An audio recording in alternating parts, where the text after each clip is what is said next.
तिरंगा लहराए ऊंचाइयों पर सदा, भारत का नाम रोशन हो हर दिशा, एकता भाईचारे का संदेश फैलाएं, स्वतंत्र भारत को और महान बनाएं। A very cheerful good morning to Honorable Principal Ma'am, Director Sir, respected teachers and my dear friends. I am Vartika Bharadwaj. First, I would like to wish everyone a very happy Independence Day.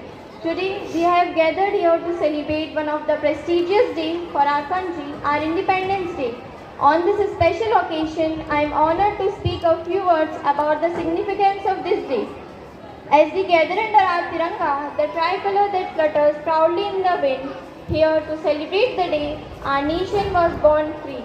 15th August 1947 is not just the date, it is the heartbeat of our country, the day when 200 years of slavery ended and the soul of India woke up to the call of freedom.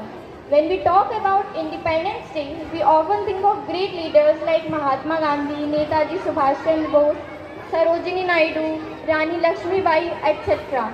But let us also remember the countless unnamed soldiers, farmers, laborers, mothers and children who shed their tears and blood for the dream of a free India.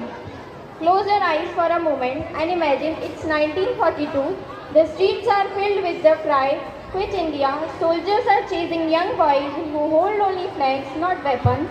Women are cooking food for revolutionaries in the dead of night, hiding them from British police. In prison cells, men are being beaten, yet they sing Vande Mataram with the unshaken voice. That was the price of our freedom.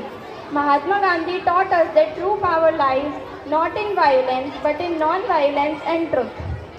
Netaji Subhash Chandra Bose inspired us with his call, "Give me blood and I will give you freedom."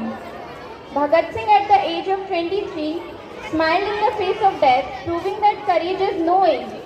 These are not just stories, they are pillars on which our country stands today. Independence is not just the absence of foreign rule, it is also the presence of equality, justice and opportunity for all. It is a nation where a farmer's child can become a scientist, a street vendor's daughter can become a doctor, where no one sleeps hungry and every child goes to school. Our journey since 1947 has been remarkable, from launching satellites into space to producing world-class scientists, from leading in technology to standing strong as world's largest democracy. But it is far from over. Challenges like corruption, inequality, and poverty are still chains we must break. I leave you with one thought: freedom is not something our ancestors gave us to use